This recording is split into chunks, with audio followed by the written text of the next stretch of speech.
இயேசுவின் ஜெயம். Praise the Lord my dear brothers and sisters. இந்த நாள்லையும் ஆவியானவர் உணர்த்தின காரியம், யாருக்கு விரோதம்?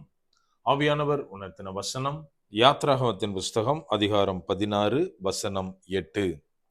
பின்னும் மோசே, சாயங்காலத்தில் நீங்கள் புசிக்கிறதற்கு கர்த்தர் உங்களுக்கு இறைச்சியையும் விடியற்காலத்தில் நீங்கள் திருப்தி அடைவதற்கு அப்பத்தையும் கொடுக்கையில் இது விளங்கும். கர்த்தருக்கு விரோதமாக நீங்கள் முறுமுறுத்த உங்கள் முறுமுறுப்புகளை அவர் கேட்டார். நாங்கள் எம்மாத்திரம்? உங்கள் முறுமுறுப்புகள் எங்களுக்கு அல்ல, கர்த்தருக்கே விரோதமாய் இருக்கிறது என்றான்.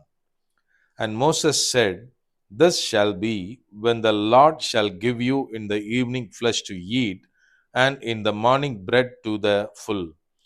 For that the Lord heareth your murmurings which ye murmur against him. And what are we? Your murmurings are not against us, but against the Lord.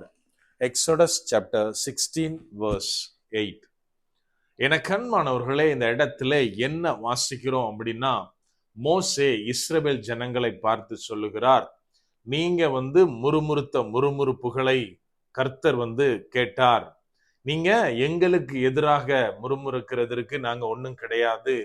அவர் சொல்றாரு, நாளைக்கு விடியற்காலையில அப்பத்தையும் ஈவினிங்ல இறைச்சியையும் தேவன் உங்களுக்கு தரும்போது காரியங்கள் உங்களுக்கு விளங்கும்.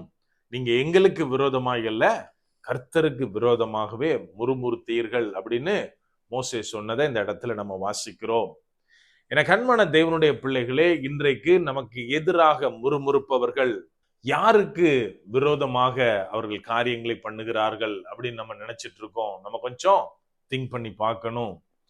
அதாவது நம்ம எல்லாருக்குமே இந்த காரியத்துல ஒரு எக்ஸ்பீரியன்ஸ் இருக்கும். ஒரு பெரிய அத்தாரிட்டி உடைய பர்சன் ஒரு காரியத்தை நம்மளுக்கு சொல்லி இதை போய் பண்ணுன்னு சொல்லுவாங்க. நம்மளும் அந்த ஆர்டருக்கு ஒபே பண்ணி போய் அந்த இடத்துல அந்த வேலையை செய்வோம். அப்போ அங்க இருக்க சில பேர் சேர்ந்துட்டு அதுக்கு அகைன்ஸ்டா வருவாங்க, நம்மள மேபி ஸ்டாப் பண்ணிடலாம். ஆனா கடைசியா பார்த்தா இது நம்ம பண்ணல, யாரோ ஒருத்தர், அதாவது எல்லாருக்கும் மேல இருக்க பர்சன் தான் சொல்லி இந்த காரியம் நடக்குதுன்னு சொன்னோன்னா அந்த இடத்துல காரியங்கள் மாறுவதை நம்ம அநேக இடத்துல பார்த்திருப்போம். இதே போலத்தான் இங்கே ஒரு காரியம் நடந்து கொண்டு இருக்கிறது. அதாவது இஸ்ரவேல் ஜனங்களை கர்த்தர் நடத்திட்டு வராரு, மோசே மூலமா நடத்திட்டு வராரு. இப்போ மோசேவட்ட அவங்க எல்லாரும் என்ன முறுமுறுக்கிறாங்க தெரியுமா? எங்களுக்கு இறைச்சி இல்ல, அப்பம் இல்ல, எகிப்துல நாங்க நிம்மதியா சாப்பிட்டுட்டு இருந்தோம், எங்களை சாகடிக்கிறதற்கா இங்க கொண்டு வந்தீங்கன்னு சொல்லி மோசேக்கு விரோதமாய் முறுமுறுக்கிறாங்க. நல்லா புரிஞ்சுக்கணும், எகிப்துல அவங்க சுகமா வாழல, அடிமைத்தனத்துல இருந்தாங்க. டெய்லி தங்களுடைய சாப்பாட்டுக்காக கூலி வேலை மாதிரி பண்ணி அடிமைத்தனத்துல அடி வாங்கி அழுதுட்டு இருந்தாங்க. அவங்க அழுற சத்தத்தை கேட்டுதான் தேவன் வெளியில கொண்டு வந்தாரு. என கண்மானவர்களே, நல்லா ஒண்ணு புரிஞ்சுக்கணும், அப்படி அடிமைத்தனத்துல இருந்த ஜனங்கள் தான் இப்ப என்ன பண்றாங்க, கொஞ்சம் கம்ஃபர்ட் ஜோனுக்கு வந்த உடனே முறுமுறுக்க ஆரம்பிச்சிட்டாங்க. மோசையை பார்த்து நிறைய நேரத்துல ப்ராப்ளம் கிரியேட் பண்றாங்க. அவர்களே, இன்னைக்கு நாம தேவனுடைய காரியத்தை செய்யும் போது, ஊழியத்தை செய்யும் போது அநேகர் நமக்கு எதிராக முறுமுறுப்பதை, காரியங்களை செய்வதை நம்ம பார்க்க முடியும். இங்க என்ன நடக்குது? இந்த ஜனங்கள் கர்த்தருடைய மகிமையை ஆல்ரெடி கண்டவங்க. அடிமைத்தனத்துல, அதாவது எகிப்துல அவ்வளோ அற்புத அடையாளங்களை செய்து பார்வோனை பயமுறுத்தி தேவன் இவங்களை வெளியில கொண்டு வந்தாரு. அங்க பார்த்தோம்னா மறுபடியுமாக பார்வோன் பின்னாடி வர்றான், செங்கடல் முன்னாடி இருக்கு, செங்கடலை பிளந்து பார்வோனை அழித்து இவர் வெளியில கொண்டு வர்றாரு.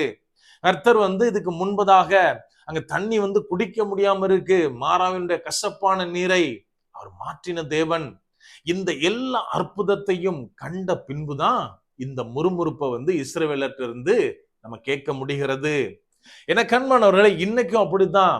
யாரெல்லாம் முறுமுறுக்கிறான்னு பார்த்தோம் அப்படின்னா, அந்த முன்னாடி லீடர்ஸ, முன்னணியில இருக்கிற லீடர்ஸை எடுத்து பார்த்தோம் அப்படின்னா, யாரெல்லாம் கிறிஸ்டியன்ஸை இந்த காரியம் பண்ணக்கூடாது, ட்ராக்ஸ் கொடுக்க கூடாது, மீட்டிங் நடத்தக்கூடாது, அப்படி இப்படின்னு சொல்றவங்கள பார்த்தோம் அப்படின்னா, அவங்க எல்லாருமே தேவனுடைய ஊழியத்திற்காக வந்த மிஷனரிஸ் ஆரம்பிச்ச பள்ளிக்கூடத்துல தான் படிச்சுட்டு வந்திருப்பாங்க. இன்னும் சொல்ல போனா மிஷனரிஸால ஆரம்பிக்கப்பட்ட பெரிய பெரிய மருத்துவமனைகள்ல ட்ரீட்மெண்ட் பார்த்திருப்பாங்க. இந்த மாதிரி தேவனுடைய பிள்ளைகளாலே ஆரம்பிக்கப்பட்ட எல்லா காரியத்திலும், எல்லா நிறுவனத்திலும் இருந்து நன்மையை பெற்றுக்கொண்ட ஜனங்கள் தான் இன்னைக்கு கர்த்தருக்கு விரோதமாக முறுமுறுத்து ஊழியம் செய்வதை தடுத்து கொண்டிருப்பதை நாம் பார்க்க முடியும். என கண்மானவர்களே, அதனால தான் மோசே சொல்றாரு, நீங்க முறுமுறுக்கிறதை தேவன் கேட்டார். நீங்க எங்களுக்கு விரோதமாக ஏதோ நான் உங்களை கூட்டிட்டு வந்தேன், நான் உங்களை நடத்திட்டு போறேன், நான் அற்புதம் பண்றேன், எங்களுக்கு விரோதமாக முறுமுறுக்கவில்லை, மாறாக என்னை அனுப்பின உங்களை நடத்தி கொண்டு வருகிற கர்த்தருக்கு விரோதமாக முறுமுறுக்கிறீர்கள் அப்படின்னு. இதை போலத்தான் இன்னைக்கு பலராலே பகைக்கப்படுகிற அந்த ஃபேஸ்ல இருக்கிறோமா? நல்லா ஒண்ணு புரிஞ்சுக்கணும். அவங்க எதிராக கிளம்பி இருக்கிறது நமக்கு எதிராக கிடையாது, ஊழியக்காரருக்கு எதிராக கிடையாது, மாறாக தேவாதி தேவனுக்கு, அதாவது ஊழியக்காரனை அழைத்து ஊழியத்தை கொடுத்து நடத்தி கொண்டு வருகிற கர்த்தருக்கு விரோதமாகத்தான் அவங்க செஞ்சிட்டு இருக்காங்க. என கண்மானவர்களே, அவர் சொல்றாரு, எப்போ நீங்க திருப்தி அடைகிறீர்களோ, எப்போ உங்கள் முறுமுறுப்புகள் வாயை வந்து கர்த்தர் அடைக்கிறாரோ, அப்போ நீங்க அறிஞ்சு கொள்ளுவீர்கள், காரியம் விளங்கும் அப்படின்றாரு. இதை போலத்தான் இன்னைக்கு அநேக தடைகள் நமக்கு முன்பாக வைக்கப்படலாம். அநேகர் ஒவ்வொரு நாளும் புதுசு புதுசா வேற வேற மாதிரி ஐடியாவோட எழும்பி கொண்டிருக்கலாம். எப்போ காரியங்கள் சரியாகும் அப்படின்னா, கர்த்தருடைய மகிமை, கர்த்தருடைய பராக்கிரமம் வெளியரங்கமாகும் போது. என கண்மானவர்களே, அந்த நாள் சீக்கிரத்தில் நிறைவேறுகிற நாளாய் நம் முன்னே நின்று கொண்டிருக்கிறது. நம்ம செய்ய வேண்டிய காரியம் என்ன தெரியுமா? மோசே எப்படி எல்லா முறுமுறுப்புகளின் மத்தியிலும், எல்லா பிரச்சனைகளின் மத்தியிலும் அவர் இஸ்ரவேல் ஜனங்களை தேவனுடைய ஆலோசனையை பெற்று நடத்திட்டு போறதுல எந்த பின்மாற்றமும் அடையல. இதை போல எனக்கு முன்பதாக பிரச்சனை இருந்தாலும் சரி, நான் ஆராதிக்க முடியாதபடி பலர் மிரட்டினாலும் சரி, நான் தேவனாலே தெரிந்தெடுக்கப்பட்டவன், தேவன் எனக்கு வார்த்தையை தந்திருக்கிறார், நான் பிரசங்கிக்கிறேன், ஊழியம் செய்கிறேன், ஜனங்களை தேவனிடத்தில் திருப்புகிறேன், இப்படின்னு செயல்பட ஆரம்பிக்கிறோமோ, அப்போது தேவன் பெரிய காரியங்களை நம்மை கொண்டு செய்வார். அப்படியே கண்களை மூடுவோமா? அன்பான ஆண்டவரே, இந்த நேரத்திலே அப்பா உம்மை நோக்கி பார்க்கிறோம். ஆவியானவர், நீர் எங்களோட இருக்கிறீர், அதற்காக நன்றி செலுத்துகிறோம். அப்பா, நீர் எங்களை அழைத்திருக்கிறீர் தகப்பனே. எப்படி ஒன்றுமே இல்லாத மோசேயை அழைத்து ஒரு பெரிய மகா உன்னத ரட்சிப்பின் திட்டத்தை செயல்படுத்தினீரோ, அதை போல தகப்பனே, உமது ரட்சிப்பின் திட்டத்தை நிறைவேற்ற எங்களை நீர் ஊழியத்திற்காய் தெரிந்தெடுத்திருக்கிறீர். அப்பா, பல நேரத்துல எதிர்ப்பு வரலாம், பிரச்சனைகள் வரலாம், ஆனாலும் தகப்பனே, உமது சமூகத்தில நின்று உமது வார்த்தையை கேட்டு ஒவ்வொரு நாளும் நாங்கள் முன்னேறி செல்ல, ஜனங்களுக்கு உம்மை குறித்து போதிக்க ஆவியானவரே நீர் உதவி செய்ங்க. எல்லாவற்றையும் கரத்திலே ஒப்பு கொடுக்கிறோம். பலப்படுத்தி ஆசீர்வதிங்க.